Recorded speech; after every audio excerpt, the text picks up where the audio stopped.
या रब मेरे आंखों में समा जाए मदीना,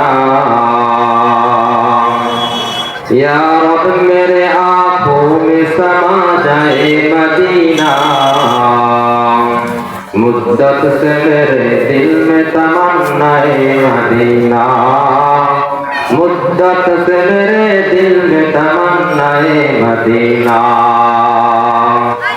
मैं दूर हो मजबूर हो आई सईद आलम, मैं दूर हो आई मजबूर हो आई सईद आलम। दीदार दिखाते नहीं आवाज सुना दो, दीदार दिखाते नहीं आवाज सुना दो।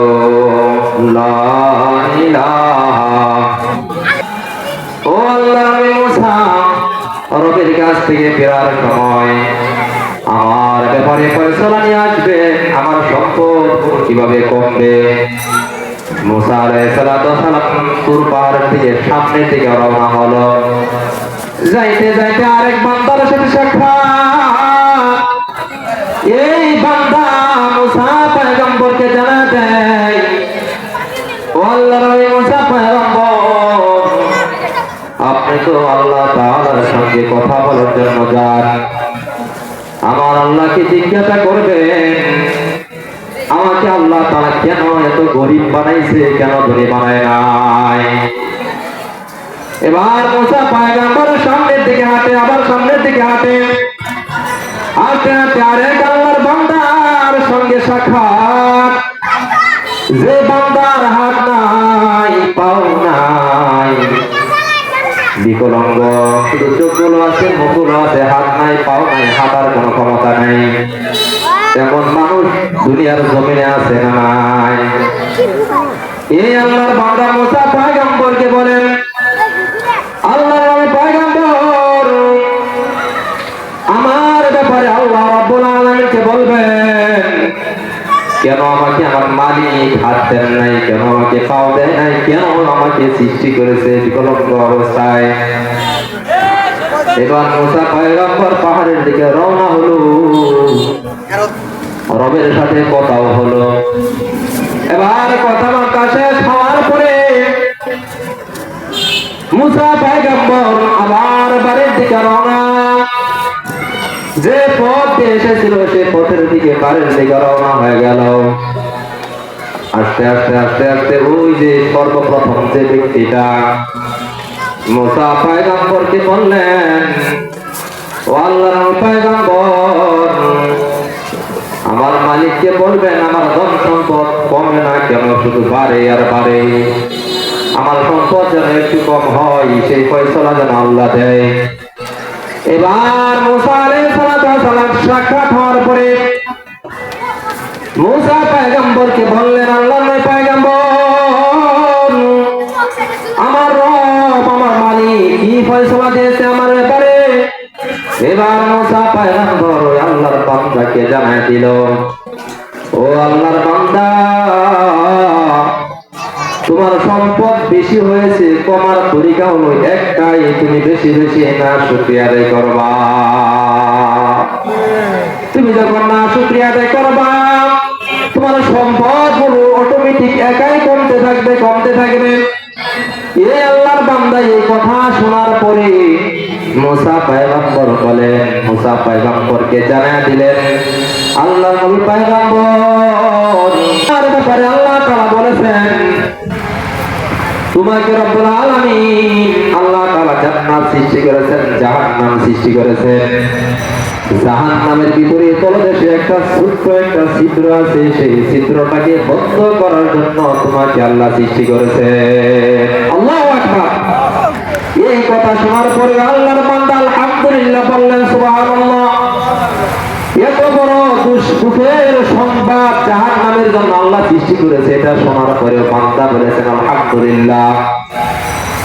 তো আল্লাহ রাব্বুল আলামিনের পয়গম্বর মুসা জিজ্ঞাসা করলেন, হে আব্দুর রহমান, তুমি কেন শুকরিয়া আদায় করলা? তো জাহান্নামের জন্য তোমাকে সৃষ্টি করেছে, এটা শোনার পরে তুমি কেন আলহামদুলিল্লাহ বললা, জানতে চাই। এবার আল্লাহর বান্দা ডাক দিয়ে বলল, নবী গো, চন্দ্র বানাইছে, সূর্য বানাইছে মানুষের খেদমতের জন্য, ঠিক কিনা বলেন? চন্দ্র, সূর্য, পানি, নদী, নালা সব কিছু সেবা করে কার? মানুষের সেবা করে, মানুষের খেদমতের জন্য রব্বুল আলামিন এগুলো সৃষ্টি করেছেন। কিন্তু আমার রব তো উনার কাজের জন্য সৃষ্টি করেছেন, আল্লাহ তাআলার জন্য আমাকে সৃষ্টি করেছেন। এই খুশি হয়ে আমি বললাম আলহামদুলিল্লাহ। আমরা যদি বলতাম পিছন দিয়ে গিয়ে চলে যেতাম, ঠিক কিনা? কিন্তু সে এত দুঃখের একটা জাহান্নামের কথা শোনার পরেও সে বান্দা বলেছে আলহামদুলিল্লাহ। এজন্য সুখে দুঃখে বিপদে আপদে সবসময় শুকর আদায় করবো কার? আল্লাহ। ইনশাআল্লাহ। এজন্য বলা বিপদের সময়, মুসিবতের সময় সব সময় শুকরিয়া আদায় করবো একমাত্র রব্বুল আলামিনের জন্য। এজন্য আবার দিন থেকে শুকরিয়া আদায় করে আলহামদুলিল্লাহ।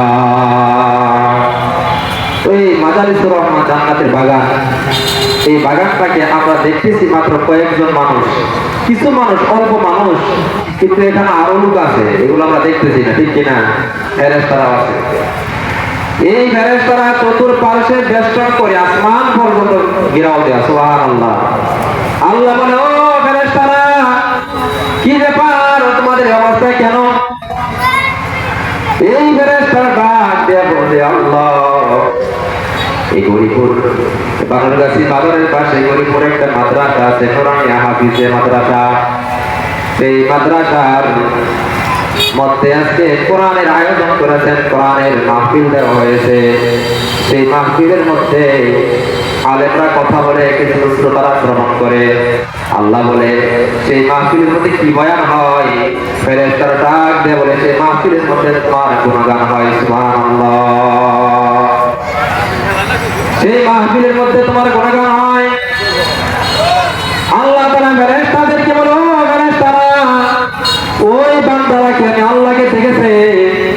ফেরেশতারা ডাক দিয়ে বলে, না না না, আল্লাহ তোমাকে দেখে নাই, এরপর তোমার কি ভয় করতেছে, তোমার গুণগান, তোমার প্রশংসা তারা সেখানে বয়ান করতেছে। আল্লাহ আল্লাহ বলে, তারা কি চায়? ফেরেশতারা বলে, আল্লাহ তোমার কাছে তারা নাজাত চায়, মুক্তি চায় জাহান্নামের শাস্তি থেকে। আল্লাহ রাব্বুল আলামিন বলেন, বান্দা ফেরেশতারে শোনো, আমি আল্লাহ তাআলা ওই সমস্ত বান্দাদের গুনাহ খাতাগুলো মাফ করে দিলাম। সুবহানাল্লাহ বলবেন না? সুবহানাল্লাহ বাড়িতেই বলেন। এজন্য এখানে যারা আসতে পেরেছি, বসতে পেরেছি, আল্লাহ রাব্বুল আলামিনের দরবারে শুকর আদায় করা দরকার আছে না নাই? তো আমি কোরআন থেকে যে আয়াতে কারিমা তেলাওয়াত করেছি, সেই আয়াতের দিকে আমি যাব। আমি আমার কথা দীর্ঘায়িত করব না।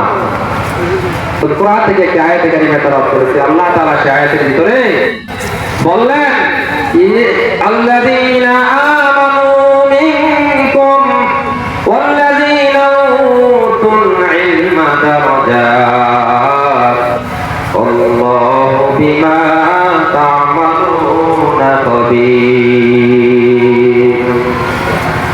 আল্লাহ রাব্বুল আলামিন জানায় দিল, হে ঈমানদাররা শোনো, তোমাদের মধ্যে যারা ঈমান এনেছে এবং জ্ঞান প্রাপ্ত হয়েছে, কোরআনের জ্ঞান, হাদিসের জ্ঞান প্রাপ্ত হয়েছে, তাদেরকে আল্লাহ তাআলা তাদের মর্যাদাকে আল্লাহ রাব্বুল আলামিন দারাজাত উঁচু করে দিলেন। সুবহানাল্লাহ।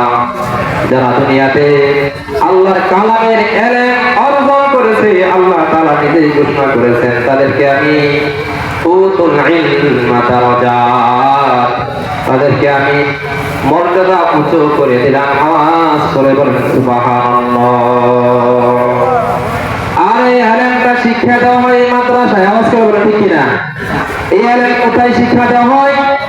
এরকম যত মাদ্রাসা আছে বাংলাদেশের জমিনে, যত মাদ্রাসা আছে, মাদ্রাসার ভিতরে এই ইলমটা শিক্ষা দেওয়া হয়, ঠিক কিনা?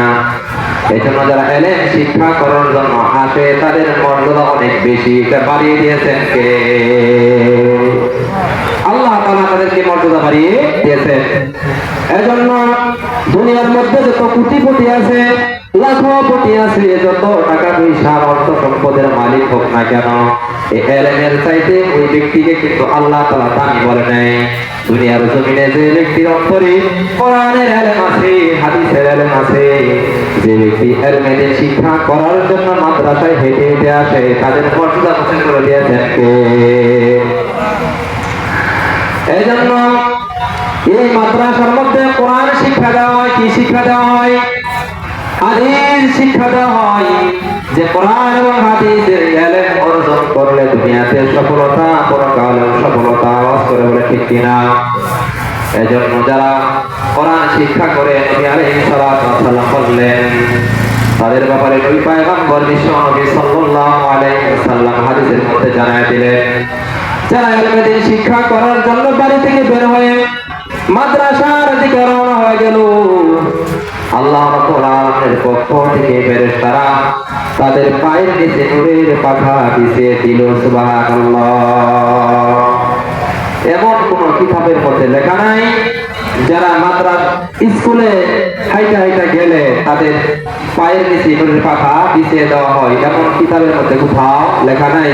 কিন্তু হাদিসের মধ্যে নবী জানায় দিলেন কি, মাদ্রাসায় যারা এলেম তলবের জন্য হেঁটে হেঁটে মাদ্রাসা আসতে থাকে, তারা এই মাটির উপর দিয়ে আসে না, তারা নূরের জন্ম, নূরের এরকম ভাবে রুমাল বিছিয়ে দেওয়া হয়, ফেরেশতারা বিছিয়ে দেয়, এই নূরের পাখা দিয়ে হেঁটে হেঁটে তারা মাদ্রাসায় আসে। সুবহানাল্লাহ। কত মর্যাদা আল্লাহ বাড়িয়ে দিয়েছে। এই জন্য আপনাদের ছেলে মেয়ে নাতি যারা আছে মাদ্রাসায় যাওয়ার নিয়ত আসবে ইনশাআল্লাহ। কোরআনের পাখি, হাদিসের পাখি, যারা কোরআনের পাখি হয়ে যাবে তারা সুপারিশ করে কিয়ামতের ময়দানে আপনাদেরকে জান্নাতে নিয়ে যাবে। সুবহানাল্লাহ। এই জন্য এই কোরআনের ইলম, যারা কোরআনের ইলম অর্জন করে তাদের কেমন মর্যাদা, কেমন দাম। ঈসা আলাইহিস সালাতু ওয়াস সালাম নাম শুনছেন তো আপনারা? ঈসা পয়গম্বর এর জামানায় ঈসা আলাইহিস সালাতু ওয়াস সালাম রাস্তা দিয়ে হাঁটে, কি দিয়ে হাঁটে? আপনারাও কিছু রাস্তা দিয়ে যাই কিনা বলেন? রাস্তা দিয়ে যাওয়ার পথে একটা কবর, সেই কবরের মধ্যে জাহান্নামের শাস্তি হইতেছে। আল্লাহ রাব্বুল আলামিন নবীদেরকে জাহান্নামের শাস্তি কবরে হইলে এটা তাদের ক্ষমতা দিয়েছেন, তারা বুঝতো, দেখতো। এই ক্ষমতা আল্লাহ নবীদেরকে দিয়েছিলেন, কিন্তু আমাদের মতন মানুষের ক্ষমতা আল্লাহ তাআলা দেয় নাই। কিন্তু নবীরা বুঝতো এই ক্ষমতা কাদেরকে দিয়েছিলেন? নবী আলাইহিস সালাতু ওয়াস সালামদেরকে। ওই ঈসা পয়গম্বর রাস্তাতে হাঁটে, কবরের পাশে, রাস্তার পাশে কবর, সেই কবরের মধ্য থেকে জাহান্নামের শাস্তি হইতেছে দৃশ্য ঈসা আলাইহিস সালাতু ওয়াস সালাম দেখতেছে। এবার কয়েকদিন পরে আবার রাস্তা দিয়ে হাঁটে, ওই একই রাস্তা, কিন্তু দ্বিতীয় দিন আর সেই কবরের মধ্যে জাহান্নামের শাস্তি নাই, সেই কবরের মধ্যে জান্নাতের গ্রাম কবর থেকে বের হয়ে আসতেছে। সুবহানাল্লাহ। ঈসা আলাইহিস সালাতু ওয়াস সালাম আল্লাহ তাআলাকে বলেন, আল্লাহ তোমার কৌশল বুঝলাম না, একই কবর, কালকে গেলাম জাহান্নামের শাস্তি দেখতে, দেখলাম আজকে যা গেতেছি জান্নাতের গ্রাম, কি ব্যাপার? আল্লাহ তাআলা জানায় দেন, ওয়া মাকারু মাকারাল্লাহ ওয়া মাকারু মাকারাল্লাহ আল্লাহু খায়রুল মাকিরিন। ঈসা আমার কৌশল তোমরা বুঝবা না। এই লোকটা মারা যাওয়ার পূর্বে তার স্ত্রী জীবিত ছিল, স্ত্রীর গর্ভে একটা সন্তান ছিল, স্ত্রী গর্ভে একটা সন্তান ছিল। এই লোকটা যখন মারা যাবে, মারা যাওয়ার সময় তার স্ত্রীকে নসিহত করলো, হে স্ত্রী শোনো, আগে যদি মারা যায় তাহলে আমার এই সন্তানটা দুনিয়ার জমিনে আসার পরে তুমি মাদ্রাসায় পড়াইবা, কোরআনের হাফেজ বানাইবা। এই নসিহত তার স্ত্রীকে ঈসা পয়গম্বর করলেন।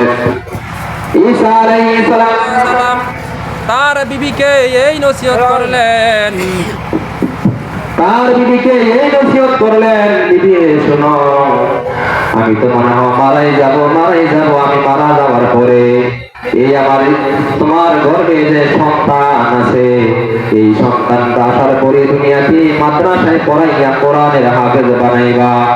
এবার সন্তানটা দুনিয়াতে আসলো, বাবা তো দুনিয়া থেকে বিদায়, বাবা দুনিয়া থেকে বিদায়। সন্তানটা কিছুদিন পরে দুনিয়ার জমিতে আসলো, এই সন্তানটা যখন 1 বছর 2 বছর 3 বছর 4 বছর হয়ে গেল, 4 বছর হয়ে যাওয়ার পরে এই মা সন্তানটাকে লইয়া মাদ্রাসায় উস্তাদের কাছে গেল। এবার উস্তাদের কাছে যাওয়ার পরে মাদ্রাসায় ভর্তি করা হলো। এবার সন্তানটাকে মাদ্রাসায়